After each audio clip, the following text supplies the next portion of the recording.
अस्सलाम वालेकुम। थंबनेल देख के तो आप समझ ही गए होंगे कि वीडियो किस तरीके की है। चलिए दोस्तों, ज़्यादा टाइम न लेकर के हम वीडियो शुरू करते हैं। शोहर और बीवी के लिए इन बातों को अपनाना बेहद ज़रूरी है। इस्लाम में शोहर और बीवी के हुकूक बराबर हैं, लेकिन यकीनन एक जैसे नहीं हैं। अल्लाह ने दोनों को अलग अलग फितरत पर बनाया है। दोनों के काम अलग अलग होते हैं।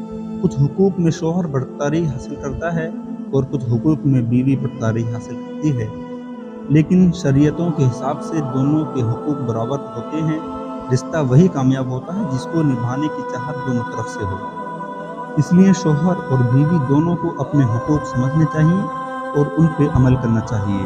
अल्लाह ताला कुरान में फरमाते हैं, जिसका तर्जुमा ये है, वो बीवियां तुम्हारे लिए लिबास हैं और तुम उनके लिए लिबास हो। लिबास इंसान की जीनत बढ़ाता है और उसकी ऐब छुपाता है। इसी तरह शोहर और बीवी को भी एक दूसरे के ऐब छुपाने चाहिए, दूसरों के सामने जाहिर नहीं करने चाहिए, और कोई गलती हो जाए तो नरमी के साथ उसे सही बात समझानी चाहिए और गलतफहमियों की वजह से पैदा होने वाली बुराई से बचना चाहिए और एक दूसरे की इज्जत की हिफाजत करनी चाहिए और एक दूसरे की खूबियाँ पर नज़र रखनी चाहिए। खुद भी हमेशा ऐसे काम करें जिससे एक दूसरे की इज्जत बढ़े। आपस में मोहब्बत रखें और एक दूसरे पर भरोसा रखें। एक दूसरे से अच्छी तरह रहें, एक दूसरे की अच्छाइयों पर नज़र रखें और खामियों और मामूली गलतियों को नज़रअंदाज करें। एक दूसरे को सही राय दें और इस्लाम सीखने और उस पर अमल करने को बोलते रहें। एक दूसरे की आखिरत की फिक्र करें। दूसरों के सामने शर्म और हया से पेश आएँ और ऐसा कोई काम ना करें जिससे एक दूसरे की इज्जत कम हो। एक दूसरे के खामियों को छुपा कर रखें और दूसरों के सामने ना बताएं। एक दूसरे की जायज़ ज़रूरतों को पूरा रखें। मर्द हलाल रोज़ी कमा कर लाए और अपनी बीवी की ज़रूरतों को पूरा करे और औरत उसकी हलाल कमाई से खाने का और दूसरी ज़रूरतों का ख्याल रखे और घर के माल का और रिश्तेदारों का और घर वालों का ख्याल रखे। एक दूसरे के लिए वफादार हों। शोहर किसी गैर औरत के बारे में और बीवी किसी पराई मर्द के बारे में न सोचे, न उनसे ताल्लुक़ रखे। अपने हमसफ़र के सामने किसी गैर महरम की तारीफ़ ना करें और ना ही दूसरों से कंपेयर करें और ना ही किसी गैर महरम से दोस्ती रखें। एक दूसरे के रिश्तेदारों की इज्जत करें और उनसे अच्छी तरह मिलें। किसी भी मुसीबत, बीमारी, परेशानी में एक दूसरे के साथ रहें और एक दूसरे को हिम्मत दिलाने वाली बात करें और कोई गलती हो जाए तो उस बात को आराम से, प्यार से समझाएं।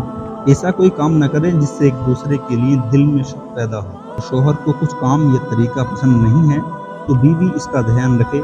अगर बीवी को कुछ बात पसंद नहीं है तो शोहर भी इसका ध्यान रखे। ताला से एक दूसरे के लिए दुनिया और आखिरत में भलाई की और खैर व बरकत की और सलामती की दुआ करें। जब शोहर और बीवी एक दूसरे को प्यार से देखते हैं तो अल्लाह ताला उन दोनों को खुश होकर प्यार से देखता है। इन सब चीज़ों को एक तरफा निभाया जा रहा है तो वो रिश्ता एक न एक दिन कमज़ोर पड़ जाएगा या टूट जाएगा। अगर दोनों तरफ से निभाया जा रहा है तो वही रिश्ता वक्त के साथ साथ मजबूत होता जाएगा। शोहर बीवी का रिश्ता बहुत प्यारा होता है। एक दूसरे के साथ प्यार मोहब्बत से रहिए। तो निकाह करने वाले हैं, कोशिश करें कि एक नेक अखलाक और दीनदार इंसान से करें। नेक अखलाक ही है जो ज़िंदगी को खूबसूरत बनाते हैं। दुनिया की चंद दिनों के लिए खूबसूरती, दौलत, मालदारी को तरजीह ना दें, बल्कि दीनदारी को अव्वल दर्जा दें। दुनिया और आखिरत की भलाई इसी में है। एक ही रिश्ता अल्लाह ताला ने दुनिया में हलाल किया है, जो यहाँ से जन्नत तक साथ रहने वाला है। वो मियाँ बीवी का रिश्ता है।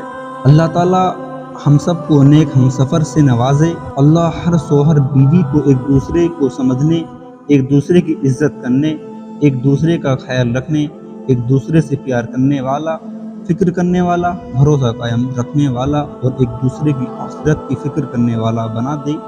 आमीन सुम्मा आमीन। चलिए दोस्तों, आज यहीं तक था। इंशाअल्लाह मिलते हैं फिर अगले वीडियो में। और हमारे चैनल अली राय टेक 01 को ज़रूर सब्सक्राइब करें और वीडियो को लाइक करें। शुक्रिया।